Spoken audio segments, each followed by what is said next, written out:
autorisation bi bind ko ci conditions yi nga xamante ni moom la ñu war a réunir pour mën a bind bu matulee l'autorité peut sanctionner. Donc ça c'est vice de procédure là, même day am pénalement da ngay dem déposer nga ne lii y a ce qu'on appelle vice de forme. est-ce que loolu nekkul benn motif bu primaire bu ñu war a mën a interdire li nga xam ne que moo di manifestation mën na nekk motif de primaire mais bu fekkee ne yow miy def marché bi wala yow miy def manifestation bi alors tu indiwoo les justificatifs qu'il faut sa pièce d'identité kenn identifié wu la là on peut pas autoriser à une personne que l'on ne connaît pas. Moo tax ma ne mënuma ci dugg au fond parce que je j'ai pas lu en réalité la décision du préfet mais li ma xam te ma xam ko mooy au-delà de ces vices là yi nga xam ne kii na te même loolu bu fekkee ne heure bi jegegul de trop le préfet peut leur demander d'aller rectifier et revenir parce que arrivé na ma dans ma commune bi ma bëggee togal suñu tegal sama jeune yi benn tournoi de football ñu compétir le président de la jeune bu mu demee déposer autorisation et tout ça auprès du préfet mais préfet ki da ko wax ne Abdou Sarr nekkul moom mooy président jeunesse ñaan tukulóor donc yow mi président yow yaay indi sa pièce d'identité photocopier légalisée boo paree ñu déposer ko mais demal nga indi waat nga déposer vous avez vu ça c'est une rectification le même jour la dem mu rectifier loolu mu indi ça ce n'est pas du tout du loo xam ne war na mën a tax daal ñu interdire mais pour man le préfet devait leur demander de rectifier ne lii ak lii ngeen war a indi comme pièce mu ñu indi ko maintenant si toutes les pièces sont réunies préfet doog a xool nag est-ce que moom ci boppam am na élément yoo xam ne mën nañ encadrer meeting bi deuxièmement est-ce que du am perturbation à l'ordre public de la population voilà les deux conditions maintenant si ces deux conditions là il a les éléments qu'il faut gendarmerie mu ngi fa police mu ngi fa mën nañ encadrer la manifestation là il peut autoriser tranquillement mais au-delà de ces deux là nee naa la le préfet n'a pas le droit d'interdire. Alors n'a pas le droit d'interdire justement donc est-ce que jàppoon donc wàllum politique est-ce que laxasu aussi de plus en plus par rapport ak wàllub instrumentalisation jëm suñu wàllum institution fi nga xam ne mooy zone Sénégal. Oui xam nga loolu nee naa chaque jour dañ ciy rebondir. C'est malheureusement c'est ça la réalité au Sénégal. C'est ça la réalité parce que à chaque fois da ngay gis ne bu waa quand la partie droite quand Benno Bokk Yaakaar ak ni mel ñi nga xam ne ñoo ngànk appareil de l'État buñ bëggee def seeni manifestation wala seeni meeting duñ am benn jafe-jafe duñ am benn problème mais par contre nous qui sommes dans l'opposition alaaji boo fi bëggee def manifestation c'est tout un tas de problème. Mais gars doo dem ba ñëkk peut-être si loolu exactement c'est-à-dire doo dem ba ñëkk daal di jàpp ni le pourquoi toujours ñuy privilégier li nga xam ne que moo di parti au pouvoir di daal di jéem a teg suuf parti opposition ba waral ñu ne léegi duñ nangooti benn décision bu daal di jóge si l'autorité ou bien même si li nga xam ne que moo di décision préfectorale bi. Oui tout à fait loolu la en fait lu mu indi les conséquences dafa bëri. parce que nit Fallou bu ñu demee yow yaay doon ki ma war a atte ma dem ba rendre compte ne yow ci atte bi nga may atte chaque jour da nga may gën a néewal doole da ngay gën a jàpp sama frein pour duma avancer alaaji justice boobu noonu nee naa la c'est une justice qui emboîte la démocratie d'un pays donc loolu noonu faw rek état du Sénégal xoolaat la justice naka la war a doxee mais au Sénégal aujourd'hui le problème phare du Sénégal c'est la justice ñun problème boobu la ñu am au Sénégal parce que justice la boo xam ne day daw à double vitesse justice la boo xam ne daa yor ay bëtam di xool boo ne jëkk day xool sa visage bi xam ndax APR lañ ci bind ou pas voilà bu fekkee ne binduñ ko ci tu as tous les problèmes au monde donc ça je pense que c'est un problème boo xam ne c'est à nous autres de le combattre parce que président Macky Sall bu muy doog a yegg en 2012 même 2011 ba muy def tournée ak genre il avait insisté sur en réalité l'autonomie de la justice mais autonomie justice mënul am en tant qu'il y a pas de séparation stricte des pouvoirs mënul nekk alaaji bu fekkee ne le pouvoir judiciaire bi nga xamante ne ni moom mooy rendre des décisions moom mooy atte askan bi moom mooy jox comment moom buum mooy buumi à la tête de ce pouvoir-là il y a ce qu'on appelle le parquet qui est le maître de poursuite et le parquet en réalité kan moo teye valable c'est le ministre de la justice le ministre de la justice qui le nomme c'est le président de la République dégg naa ko télé am ku ko waxoon ba la fois dernière mu ne dëkk yëpp noonu lay doxee mais bu fekkee ne dëkk yëpp noonu lay doxee te di dëgg duñu xeex pour mu deñ ça veut pas dire que c'est ce qui doit être mais il faut que ñu am audace mu def ko bay jox le cas des États-Unis jox le cas de la France mais nag ko ñëpp di def mais bu dul dëgg du dëgg mënoo ne y a séparation. Comparaison n'est pas une raison. Non, comparaison n'est pas une raison. Deuxièmement, même bu fekkee ñëpp dañ koo def Galilée nous a donné raison lorsqu'il a débattu sur en disant tout simplement que la Terre est le centre de l'univers. Vous comprenez? Donc à l'époque l'église dañoo jàppoon ne lui il dafa dem de trop parce que au lieu de la Terre c'est le soleil lui-même qui est au centre de l'univers. Mais aujourd'hui l'histoire a donné raison te ñëpp dañoo waxoon ne Galilée li mu wax di dëgg. L'histoire a donné raison que le soleil ne tourne pas mais c'est la Terre qui tourne. Là, ça c'est scientifiquement prouvé. Donc, où est la réalité, où est la vérité aujourd'hui? Il faut qu'on fasse la part des choses entre la réalité, la vérité, de ce qui est accepté par la majorité. La majorité peut accepter quelque chose qui n'est pas du tout vrai. Par contre, la minorité peut accepter et mettre en exergue des choses, c'est tout à fait vrai et vérifiable. Donc, on est dans un pays aujourd'hui, pour combattre cela, il faut que le président de la République, qui est chef suprême des armées, ne devient plus le président du Conseil supérieur de la magistrature. du doonati koo xamante ne ni dina am mais mise sur la justice dina xamee kan laa war a téye ay dossier am wala kan laa ko war a téye te le président da koo joxe signal dès le départ en nous disant que je vais réduire l'opposition en sa plus simple expression loolu signal la wax bu fort la boo xamante da lay wóor ni kii am na fu mu ko teg te fu mu ko tegu ko fenn lu dul bu dossier luubal ñëwee mu nekk ci sama camp dinaa def lépp ba dossier boobu du jàll bu dossier luubal ñëwee mu nekk dans l'opposition dinaa def lépp ba opposition boobu ñu buntu xatal leen dinaa def lépp ba opposition boobu ñu pousse leen donc ça c'est un problème factuel. Donc maanaam tey war nañ dépasser fii président Macky Sall wala comme ça fii président de la République di daal di fale ministre de la justice. war nañ ko dépasser donc daa war a am benn barrière entre non ministre de la justice mën na ko kii nu mu tuddati garde des Sceaux. Oui, mon nommer. Mais il faut que la justice soit indépendante. Vous comprenez? L'indépendance de cette justice-là, même conseil, les sages du Conseil constitutionnel. Vous comprenez? À qui on nomme par décret présidentiel. Donc tout ça, c'est des choses, c'est des détails. Pour moi, on doit aller au-delà de ça. Le président ne doit plus, présider le Conseil supérieur de la magistrature. Parce que c'est lui-même qui nomme les magistrats par proposition du garde des Sceaux. Donc ça, je pense que si on continue, nous, Aladji, l'union de séparation des pouvoirs a beau théoriser. Mais même le président, vous finissez, la kosohal, voilà, la parce qu'on est dans un état pareil. Tu as rencontrer un directeur, ou rencontrer un ministre. Il faut que sa demande d'audience simplement, si nous avons aussi la bonne nuit, trois bu fekkee nag da nga xam Abdou Sarr et que le directeur am na ñenn liens ça c'est juste ma sànni un coup de fil ne ko fallu sama gars la sama xat na recevoir ko même boobu netul demande de just on va te recevoir mais c'est le malheur là moom moo nekk ci rek la connaissance daal moo yor yëf yi moom moo fi nekk dañoo dem ba Sénégal dañuy wax ne la chance moom moo gën licence mais day fekk licence boobu àndul ak mérite mais une licence qui est accompagnée du mérite kenn mënu ko méngale ak chance parce que là on va regarder le mérite mais malheureusement le Sénégal dañoo pousse lépp luy mérite pour ñoom dañoo yaakaar ñun ñi nga xam ne ñu ngi dans l'opposition mérito wuñ dara waruñ def meeting waruñ def marche waruñ def sensibilisation ñun daal on doit rester les bras croisés moo tax ñun en fait boo mënatul muñ rek nga fipp donc moi c'est ça le danger en réalité de justice qui est coincée de justice qui fait la distinction entre celui qui est là de celui qui ne l'est pas, de justice qui marche à double vitesse. C'est des conséquences néfastes à chaque fois on a des problèmes ci dëkk. Donc en réalité nañ xoolaat ce que l'on doit faire. Nañ xoolaat également fan la ñuy teg suñu tànk. Ne veut pas dire que tous les préfets en réalité marchent comme ça parce que je t'ai donné l'exemple du préfet de ma commune. boo xam ne de mon arrondissement boo xam ne xamewul Alaaji ku nekk ak parti pouvoir ak ku nekk opposition liggéeyam rek lay def je le dis haut et fort je suis dans l'opposition j'étais candidat aux élections locales mais gis naa nu mu doon traité suñu dossier yi voilà donc là je pense que il faut que ñun aussi ñuy xoolaat bu baax a baax lan dañuy def te ñu xam ne dañuy rendre la décision au nom du peuple sénégalais la loi est là. Alors, ce n'est pas pour la première fois ñuy gis préfet daal di interdire li nga xam ne que moo di quelques rassemblements yu booru li nga xam ne que moo di opposition bi donc Abdou suñu mënee jàpp maanaam mooy li nga xam ne que moo di préfet peut-être su leen ko nangulee woon lii duñ si mën a egg exactement par rapport aux conséquences yi nga xam ne itam judd na juste après l'annulation de ce meeting. Oui loolu laay wax en fait bu fekkoon ne kii na les conditions yi nga xam ne ni préfet war na mën a tax mais moom du nangu mu bañ kii boobu noonu meeting boobu les conditions sont réunies là ça ne poserait pas problème.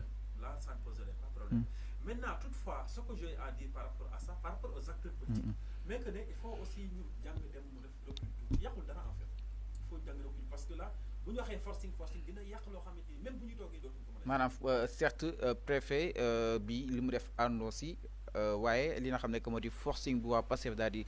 def yooyu itam àndoo si pour yow peut-être dañoo waroon bàyyi mu sedd noonu exactement. Donc est-ce que duñ ko bàyyi mu sedd Abdou bu beneen yoonee duñ mën a maintenir boobu de interdiction bàyyi saa suñu wootee ñu leen interdire donc est-ce que au finish war nañ mën a am daal li nga xam ne te war nañ ko mën a teg ci loxo askan wi parce que si Pikine ñoom defoon nañ seen ay rassemblement te kenn waxu leen dara Thiès aussi c'était la même chose donc le pourquoi ñu bëgg ko interdire saa su nekk ak li nga xam ne moo di waaye ku ci gi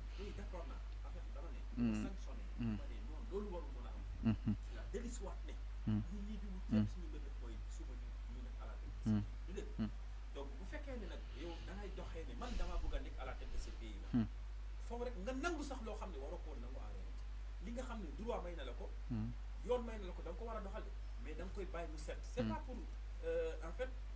le préfet qui a donné comment est-ce qui a abusé de ses pouvoirs. C'est pas encore une fois pour tes militants qui sont là et qui veulent te voir, mais c'est tout simplement garder la stabilité de ton pays. Et que c'est tout simplement aussi pour un peu voir comment faire pour que demain boo fi toogee yooyu noonu ñëpp nga mën ko saafara. Mais buñ ko defulee suba benn poids dina diis sa kaw de sorte que toi tu pourras pas maîtriser. De sorte que toi tu pourras pas gérer li nga xam ne war nga ko mën a gérer nu parce que na nga duggee moom moo tax. Donc il faut que ñu revoir ñu xoolaat loolu bu baax a baax bañ a topp gars yi parce que fu ñu toog tey ak seen i mbébét seen i yéene mooy que ne opposition kenn du def meeting. Donc comment faire pour gérer ça? C'est une stratégie boo xamante ne nii en tout cas daal warul mën a nekk xaw ma nan lañ koy waxatee par forcing mais par stratégie lañ war a par stratégie et aussi revoir li nga xam ne moo di les formes de lutte. C'est important Abdou ni nga waxee noonu rek. Donc chers téléspectateurs, je vous rappelle que ba yéen seen émission li nga xam ne moo di Midi Info émission bi daal di ñëwaat lépp li nga xam ne dafa jëm si wàllum actualité premier numéro bu semaine bi daal li nga koy tijjee ak ki nga xam ne moo di Abdou Sakho waaye itam daal di ñëwaat si wàllum actualité bi nag li sa gënoon fës bokk na si ki nga xam ne moo di Ousmane Sonko toujours actualité jëm si li nga xam ne moo di à la une ginnaaw rek gàttu yi nga xam ni itam jóge na si sëñ Bass Abdou Khadre. Alors pour préciser que ni sëñ Bass Abdou Khadre waxul kenn maanaam viséwul kenn mais dafa wax juste peut-être que ni du nangooti Touba yii dafa xew maanaam li fa xewoon li nga xam ne moo di Mbàkke si incident yu nu mel. Alors tey jii nag la presse ñëpp daal di jukk ni ki nga xam ne moo di sëñ Bass dafay daal di tàkkali ki nga xam ne moo di Ousmane Sonko indirectement du Ousmane Sonko kese parce que képp ki nga xam ne da nga yëngu si wàllum politique waaye itam képp ki nga xam ne itam da nga nekk si wàllu wi amaana ni nga daal def attention par rapport ak fi nga xam ne itam mooy zone Touba parce que si Touba est l'exception jëm si li nga xam ne moo di taarixam waaye itam liggéeyu ki nga xam ne rek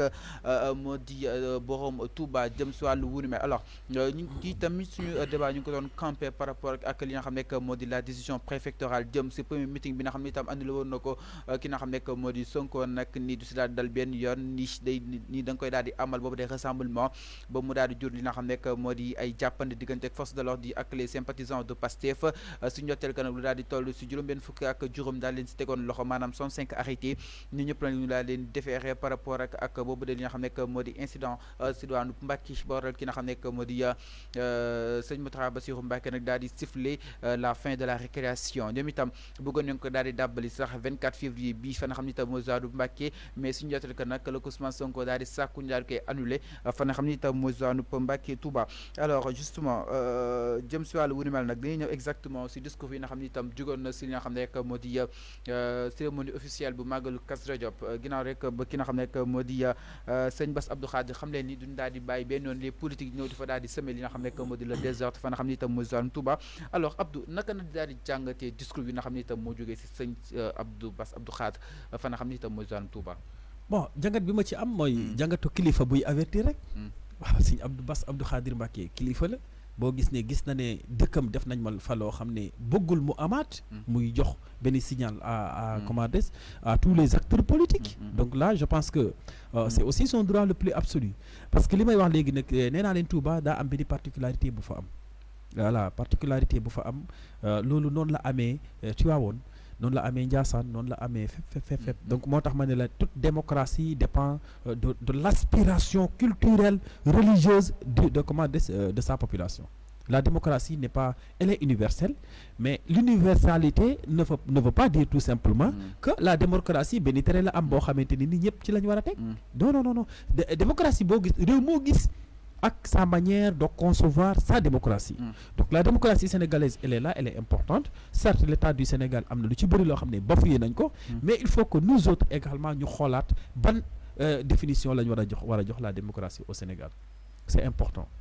Nous devons redéfinir la démocratie au Sénégal bañ a comparer ak yeneen dëkk yi parce que niroowuñu ak ñoom. Donc il faut que rek loolu aussi ñun acteurs politiques yi ñun ñoo war a xoolaat yéen yi par rapport à nos discours par rapport à nos comportements par rapport à nos manifestations ainsi de suite. Si on le fait pas mën nañu yóbbu daal foo xamante ni duñ ko bëgg mais le discours de Cheikh Abdou Khadre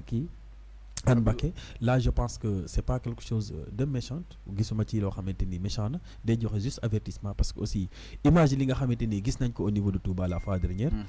vraiment rafetlu wuñ ko certes il y a beaucoup de contraintes étatiques yoo xamante ni nii loolu moom moo ko entraîné mais quand même nous autres acteurs politiques nañu wàññi yenn restrictions yi suñ ko defulee rek mën nañu yàqal lu bëri même loolu même si ko Bass Abdou Khadre waxul woon man en tant que acteur politique je dirais je devais demander juste à mes militants. donc yaa ngi koy rafetlu par rapport ak li nga xam ne itam jóg na si Abdou Khadre. Bon, parce que espace bi c'est important espace bi nga xam ne itam da nga koy daal fay exercer fa nga xam ne itam mooy zone Touba donc c'est important. yéen ñii nga xam ne que ñu éviter ko politique dafay dépendre si espace bi nga xam ne itam da nga koy daal di oui exercer. mais bien sûr. su nekkoon fii si Dakar moom garaawul. bon non fu mu mënti nekk garaaw na parce que ay citoyens ñoo nekk Dakar sénégalais ay nit lañu waa Touba également ay citoyens ay nit lañu moo tax ma nous acteurs politiques il faut ñu am yenn restriction yi restriction maanaam boo xoolee mag président Macky Sall maanaam ñoom ay réserve si réserve ci lu bëri mu nee naa la démocratie sénégalaise il faut que ñu redéfinir ko deuxièmement du la ma sama constitution lam ma may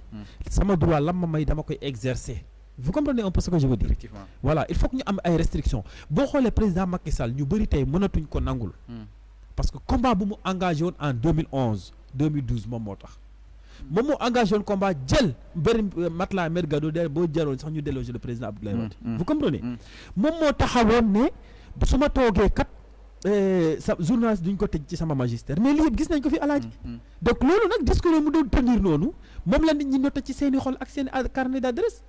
aduna di dox ba loolu nga xam ne moom la waxoon mënu ko jëfee ñu obligé ne ko lii yaa ko waxoon mënoo ko jëfee dootuñ la nangu. kàddu moo koy rattrapé. moo tax ma ne ñi nga xam ne ñu ngi acteur politique nañ éviter. suñu jëf ak suñu wax rattrapé ñu c'est important. buñ ko defulee wala azim sa doom sax boo waxee 1 plus 1 égale à 2 li nga wax ko lundi mardi nga ne ko 1 plus 1 égale à 2 mu noté gannaaw suba mercredi jeudi nga ne ko 1 plus 1 égale à 4. dootoo ko mën a yilif. donc kilifa daa am na mu war di doxee pas pour aujourd'hui mais suba ngay xam kat li ma doon teg est-ce que nii laa ko waroon tegee kon nañ ci xalaataat bu baax c'est important et que le Sénégal est un pays boo xamante ni nii dañuy il faut que ñu bañ di ko xool ci ki ñu jiite bu ñu xool le Sénégal ci Macky Sall wala El Azim manifestation yu fi am yëpp ay dégâts matériels perte en vie humaine am ci effectivement yaakaaruma mbokku président Macky Sall bokk ci yaakaaruma également dégâts matériels am bokk ci ñun rek ñooy ñàkk kon il faut que ñu am yenn restriction ak yenn voilà suñ ko defu rek ça ne passera pas. Alors Sonko mu jël benn acte boo xam ne itam peut-être ñëpp ko daal di saluer après ces propos de sëñ Abdou Mbacké mu daal di jël benn ndogal ni dafay daal di dakkal marche bi nga xam ne tam bëggoon na ko daal di defaat fa nga xam ne tam mooy Abdou Mbacké le 24 février bi naka na daal di gisee acte yi nga xam ne tam Ousmane Sonko moom la daal di teg juste après les propos tenus par sëñ Bass Abdou Khadre. Acte de grandeur, acte d'un leader. Acte d'un leader. C'est comme ça un leader noonu lay réagir. Sonko a cédé ou pas? Oui, non, c'est pas à céder. Nee naa la xam nga la constitution moo ko permettre li ma doon wax léegi ci loolu la répondre. Vous comprenez? La constitution moo ko permettre mu def marche. mais dem na bi gis na lii mën na andi ay conséquences yoo xam ne yow moom mënu ko peser donte droit am ak constitution moo ko may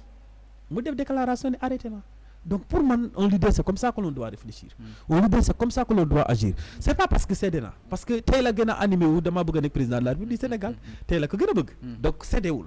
mais rek daa am ay restrictions yu muy def. vis-à-vis de la communauté. daa am restrictions yu mu def vis-à-vis comment dire aux discours qui ont été animés à l'endroit de cela. C'est son droit le plus absolu de faire une marche, c'est son droit le plus absolu de faire des meetings et ainsi de suite mais tey bu mu xoolee l'enjeu xool Sénégal nu mu bindoo xool côté boobu muy Mbacké muy Touba nu mu bindoo mu ne damay retourner pour man ça c'est un acte à saluer et je salue également cette initiative qu'a pris le leader de PASTEF. Une leçon aussi pour tous les autres acteurs politiques. Oui, c'est une leçon, une grande leçon moo tax ma ne il faut que ñuy réfléchir pour demain. Parce que leçon la boo xamante ne nii il faut que ñuy xalaat ci di nga poser benn acte yoon dala koo may mais boo ko posé da ngay gis ne conséquences yi muy andi moom moo ëpp maanaam moom moo ëpp fépp li nga xamante ni moom ngay gagné. Donc bu boobaa au lieu mu yàqal la parce que nag tey da ngay gis ñoo xamante nii ñu ngi au fond du Sénégal mënuñu am yenn information yi wala seen niveau de compréhension tolluwul noonu la ñuy gis rek ñoom bëgg nañ en fait Touba bëgg nañ waa Touba ba lépp li nga xamante ne nii da ngaa jël benn bant nar ko sànni biir Touba sax dañuy jaar foofu noonu am lu ñu la yoral parce que cofeel ku ne xam na li nekk ci mbëggeel surtout côté murit yi donc surtout côté du julli sax lay wax d'une manière générale donc bu ko defee yow mi acteur politique yow yaay comprendre noonu parce que nag boo nekkee ci sa oto nga yëpp na la war ne sa client yi am na façon nit bu ne ngi ci biir donc façon nit boobu noonu mooy tax nga yor façon comportement bu ne moo tax nga am esprit de dépassement moo tax également nga am esprit de compréhension boo ko def rek di nga heurter la sensibilité des autres te wallahi kenn nit mën na def différence ci ay élection au-delà du vote mais kenn nit rek mën na def différence loolu nag ñi xam élection xam martaba doomi aadama xam nañ ci dara mais walaay am na ñoo xam ne bu ñu waxee li ñu wax dara du ci dégg donc nañu am ay restrictions donc je salue vraiment cette décision qu'a pris le leader du PASTEF te wax rek ne noonu la il faut toujours avoir raison garder il faut toujours reculer terewul boo jógaatee pour te mën nga tëb lu ëpp loolu noonu. Alors Abdou ñu gis ni de plus en plus les religieux dañoo commencé daal di immiscé wu si li nga xam ne moo di langue politique bi sëñ Bass Abdou Khadre aussi sëñ Marie Niass jiitu woon na ko entre autres ñoom itam dañoo am parole par rapport ak ce qui se passe dans le pays exactement naka na daal di gisee felo bu bees bi nga xam ne tam mooy commencé daal di juddu si yenn si ay religieux. oui gis ne dafa am solo. man su ma gisee certaines personnes disent na kilifa yi nañ toog fu ñu toog waruñu dugg ci langue politique mais je me pose des questions. pour man fit politique Sénégal comment exactement c'est-à-dire on mën a dugg mais tamit peut-être dañoo war a mën a garder seen benn crédibilité bi nga xam ne tam peut-être ñoo ko yor ñu war a mën a bañ a jël parti. non en fait dama ne les religieux. ay nit lañu te toll nañ ci politique foo xamante ni nii Sénégal politique fu mu toll. wallahi azim faw ay nit yu sell. ay nit yu baax dugg ci orienté waat ko teg ko ci raay bi. ñi fi nekk seetluñu Abdou. ana kay sell nañ waxuma loolu sell nañ bu baax mais. toll nañ ci politique wóor na la ne politique. dans les années 60 bu le PS di am comment des l'école du parti di orienter ay seeni militants. ne la nii ngeen war a waxee nii ngeen war a comporter. bokkut ak politique koo xam tey boo demee seetaan télé 2 heures de temps de débat télévisé politique kenn du la ci wax loo xam ne mën nga ko jëriñoo ak say njaboot. ñu nekk ci politique boo xam ne ku nekk la muy wax gëmu ci dara mais mu ngi rijante ni muy def ba am 4-4 mu ngi def ba am comment des tabax këram ñu nekk ci politique boo xam ne tey ak looy nekk xale jàkkaarloog mag ne ko li ngay wax du dégg saaga ko wax ko loolu la neex yow defoo ko muy dara mais alaaji bu réew demee ba tollu foofu man li ma gëm may nag kilifa yi jóg taxaw dugg ci loolu defar ko parce que ndabbu politique au Sénégal mu ngi commencé tilim te dina dem ba kenn dootu ñu mën a lekk donc il est temps ñu raxas ko moi je ne vois pas du mal à ce que les religieux dugg ci politique yonent yi ñoo fi njëkkoon di def politique alaaji sans la politique le monde ne marchera pas la politique c'est pas du mensonge ce ne sont pas la même non ils n'ont même pas la même définition donc bu ci ay nit nekkee kilifa yu toll noonu pour man jot nañu dugg ci mais que devrait être leur posture maanaam seen taxawaay par rapport ak boobu de entrée seen posture taxawaay boobu yëpp mooy que ne ñu wan nit ñi ne kat nii ak nii ngeen war a taxawee pour seen réew mën a jëm ci kanam te bu ñu soxlaa nguur bi aussi nañ postuler pour kii que moi je suis pour que mu am benn un guide religieux bu jóg ne tey damaa bëgg a jël réew mi wala damaa bëgg a ànd ak Fallou pour mu jël réew parce que gëm naa ne Fallou moo mën a defar donc il faut que aussi qu'on accepte en réalité de dire les choses telles qu'elles sont il faut que ku nekk ñu nangul la nga gëm ak sa la nga nekk ñu nangul la ko mais waruma jàpp nag ne Fallou bu nekkul ak Abdou Sarr Fallou ku bon la Fallou baaxul dégg na génn wala lu tax Fallou di jël partisan wala ànd ak Abdou Sarr non même bu fekkee ne da ngaa nekk guide religieux tu as le droit tey nga def point de presse ne man Fallou laa yaakaar ne war na defar nañ ànd ak moom loolu nag ça n'a rien à voir ak kaay lañ julli ji ça n'a rien à voir ne jullit daa war a génne asaka ça n'a rien à voir avec jullit ji daa war a woor waruñ yëm foofu seen mission warul yëm foofu parce que politique bokk na ci liy tabax doomi aadama politique bokk na luy tabax société donc bu ñu waree toog rester les bras croisés ça pose un problème donc aujourd'hui la politique au Sénégal pour mu avancer encore une fois ngir yàlla war a suuri na nit ñu gore yi nit ñu mën a comment des am vision yi nit ñi am xam-xam yi nañ ci dugg yaa xam nag kilifa diine nga yaa xam kilifa aada nga yaa xam ndax journaliste nga yaa xam ndax taalibe nga yaa xam ndax comment des prêtre nga yaa xam ndax abbé nga mais walal azim bu fekkee ne nit ñi am xam-xam ñi nit ñu ragal yàlla yi nit ñu kawe yi nit ñi nga xam ne am nañ gëddu doomi aadama te yërëm doomi aadama yi dugguñu ci politique bi ndax bu Sénégal dina am ba dina dem ba kenn dootu ci lekk alors Abdou jamono ji naka na gisee li nga xam ne moo di langue politique parce que de plus en plus rassemblement yi mi ngi bëri démb le pur mujjee daal di woote Ousmane Sonko aussi woote war na entre autres ma ni kon de plus en plus aussi li nga xam ne rek moo di espace politique bi mi ngi xaw a tendre te egguñu si li nga xam ne moo di pré-campagne jëm si li nga xam ne moo di atum 2024 exactement naka na daal di jàngate espace politique bi ba tey ji religieux yi tey si saa di addu daal di jëmale. oui ak lëngum politique bi instant bi jaxasoo na trop. parce que ku nekk yaa ngi tëgg sa dën naan man. voilà la may wax foofu nag par rapport ak askan wi laa koy wax. nee naa leen ngir la war a sóor nañ bàyyi di déglu. des politiques yi. buñ leen di déglu mais nañuy xool ci seen i parcours. waaw nañ leen di xool ci seen parcours parce que ñi fi nekk tey toog ñuy rëcc lu tax ñu toog la leen walaay dañoo fàtte woon seen parcours jàpp ci ñoom leen seen i discours nag du tabax dëkk gisuñu benn dëkk bu ñu tabax ci wax amul ça n'existe pas donc nañu xool les politiques ci seen i jëf nañ xool politique ci seen i parcours c'est important affaire bi du mën a wax kese mooy tabax réew mi déedéet romb nañ foofu aujourd'hui je vous donne un exemple palpable ñëpp tey wax nañ ne président Macky Sall liggéey na ci biir ak biti wax nañ ko c'est vrai que am na lu mu def mais lu mu def Fallou yow bu ñu la fa tegoon mën nga ko def c'est évident vous comprenez mais attendez autoroute war na am diggante Dakar ak Touba tu as des spécialistes des entreprises qui sont là boo leen joxe xaalis nga toog sa bureau ñu defar ko lan moo ci extraordinaire le stade qui est là nga financé 50 millions pour ñu defar le stade lan moo ci extraordinaire loolu un enfant de 5 ans nga jox ko les moyens sont là te yow yaa koy tabax ñoom ñooy planifier ñoom fii baax na ñu defar ko yow xaalis ngay joxe mais alaaji loolu ku ko mënul amul mais la réflexion aujourd'hui des hommes politiques doit aller au-delà de ça ñu ñëpp xam nañ ne autoroute baax na diggante fii ak Touba autoroute baax na fii ak Tambacounda boo joxee xaalis tey dans une année nga am autoroute jusqu'à Tamba donc y a rien d'espécialement non spécial lan ngay saluer ci loolu loolu kooku jox mu def ko les maintenant li ngay saluer mooy que ne le jeune qui est là am na ay diplôme nan laay def ba mu am insertion Sénégal nan laay def ba li ñuy béy ñuy dund di béy ñuy béy di dund c'est ça la stratégie nga teg benn politique boo xamante ni nii dalay wóor ne dans toute la région de Tamba dama ko équiper ay forage jeunes yi wàcc fii mu am ay investisseurs étrangers yu ñëw investir ci réew mi parce que au Sénégal tey mooy dëkk boo xam ne manqué wul dara mais mooy dëkk bi gën a ndóol xam-xam bi yëpp mooy nan lay def nag ba Sénégal li nga xam ne ñu mooy suñu moomeel falu nga génnee askan wi ci toroxtaange ak ci métit bi ñu nekkee aujourd'hui le Sénégal est là ñu ne baril pétrole d'ici peu de temps dina génne nga gis ne sa essence mu ngi yokku gis ne sa courant yokku na gis ne sa loyer yokku na alaaji falu nga ne on est dans un état un pays émergent par rapport aux routes émergent parce que construire nga ay kii nu mu tuddati ay stade émergent parce que yaa ngi inauguré ay infrastructure c'est pas de l'émergence ça donc il faut que nous autres populations ñu xalaataat kan la ñuy teg suñu kanam c'est important te teg suñu kanam revenir à réfléchir comment faire pour sortir le pays dans ses difficultés revient également à réfléchir comment faire pour que les jeunes qui sont là diplômés chôment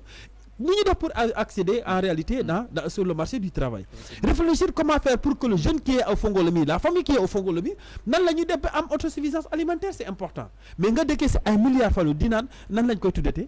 seen kii yooyu noonu xam nga dama di ko non li ñu jox les familles là chaque 3 mois bourse familiale mais alaaji loolu mooy comment de jox nit ñi yelwan dañ fa war a reesu la ngay les milliards la ko tudd dëkk naan ay bourse fam nit ñi di ko saluer mais boo ko dugaloon ci ceeb bi dina wàññeeku on peut avoir le sac de riz à 10 000 francs te de bourse familiale ñu jël ko politiser ko ma famille est là-bas mais mes militants sont là-bas yow sa famille mu ngi fii les militants mu ngi mais mu ngi gis Abdou Sarr mu ngi wax ci di leen critiquer képp koo xam ne Sarr nga sant wala jege nga Abdou doo ci am alors qu'on est sénégalais donc où est l'émergence de ce pays Fallou donc le pays aujourd'hui encore une fois pour ne pas avoir la déception que l'on a ci gouvernement bi am ko ci keneen ngir la war a sóoree nañ tëj suñu nopp di xool nit ñi ci seen i parcours di xool nit ñi ndax kii est-ce que kat mos na fi indi benn bant bale boo xam ne mu ngi jëriñ askan wi te nekkul dara c'est ce qui est important aujourd'hui affaire bi du ci wax mais ci jëf la te ñun ñëpp képp koo nga xam ne yaa ngi Sénégal muy jeune muy mag muy xale wala azim yàlla bindee na la loo xam ne boo yore xel bu yëwén yor xel mu sel war nga jàppale nit ñi yaa xam nag ci xam-xam la wala ci doole wala ci xaalis mais tu peux toujours aider. Alors effectivement est-ce que donc Abdou programme ñenn si ay politique yi convaincre nañ la déjà présent pour 2024. bien sûr programme Bougane Gueye Dany gëm sama convaincre na moo tax ma talal ko loxo. la solution nag bu Ousmane Sonko programme yëpp liir naa leen mais dama ne xam nga daa am lu mu wax li ma wax léegi nee naa le man programme yëpp liir naa la solution je l'ai lu mais en fait la may yokk foofu mooy que ne man Abdou maa ngi xool nit image am ak parcours am ak jaar-jaaram ñoom ñëpp dama leen liir ba pare ma tëj li ñu bindi fat sama nopp ba déggatuma ñoom lu ñuy wax ma xooli nag la seeni par rapport ak seeni jëf mais les leaders politiques qui sont là aujourd'hui contre ma kenn ku nekk ak la nga gëm ku nekk ak sa tànk fa nga koy teg mais xool naa ci ku nekk am na ci ñoo xam ne sax dañoo dawa seen oto ba ñëw seet si ma ñeneen ñi dañ maa woo directement pour ma ñëw ànd ak ñoom le président Bougane musuma woo téléphone ne ma Abdou Kaye ñu ànd liggéey xam naa ko avant may dugg politique xam na man avant may dugg politique mais musuñu waxtaanee waxu politique man maa dem ba dugg politique gis ne kii nga xam ne accédé wul pouvoir di jàppale askan wi ci propre moyen yoroon 0 franc reyante ci boppam bi yéeg yor xaalisam ba pare di recruter ay jeunes di leen liggéeyloo te man la ma soxal mooy nan laay def ba jeunes yi am xëy la ma soxal mooy nan laay def ba dëkk bi nga xam ne mooy ñaani tukul amul poste de santé nan laay def ba mu am poste de santé ma gis muy tabax ay poste de santé ma dem talal ko loxo ne kaay ñu ànd liggéey c'est pas la personne de Bougane qui m'intéresse mais c'est son parcours c'est sa réalisation dans ce pays là laa gëm ne bu demee ba am li nga xamante ni moom mooy budget du Sénégal mu voté ko à 6 000 milliards mu teg ay stratégie alaaji gëm naa ne war na mën a def loo xam ne ëpp na li nga xam te ni moom la ñuy di def parce que sans budget mu ngi rouler sans budget également mu ngi jàppale man gëm-gëm boobu laa am te loolu laay ñaan na Sénégalais yi ubbi seen bopp par rapport à ça parce que c'est important. C'est important. Je vous rappelle que une émission di nga xam ne moo di Midi Info Abdou Salim fi daal mu daal nekk coordinateur bu li nga xam ne moo di mouvement UJAD waaye itam mouvement gëm sa bopp alors dañu daal di wooyee ba léegi rek waxtaan wi waaye dañ koy daal desali justement desali si ki nga xam ne moo di Ousmane Sonko alors Abdou ñu gis ni jeudi Sénégal mi ngi woon dans le noir justement après li nga xam ne moo di se renvoi jëm si procès diffamation Mame Mbaye Niang ki nga xam ne moo di Ousmane Sonko mais Abdou naka na daal di jàngalee déroulement boobu procès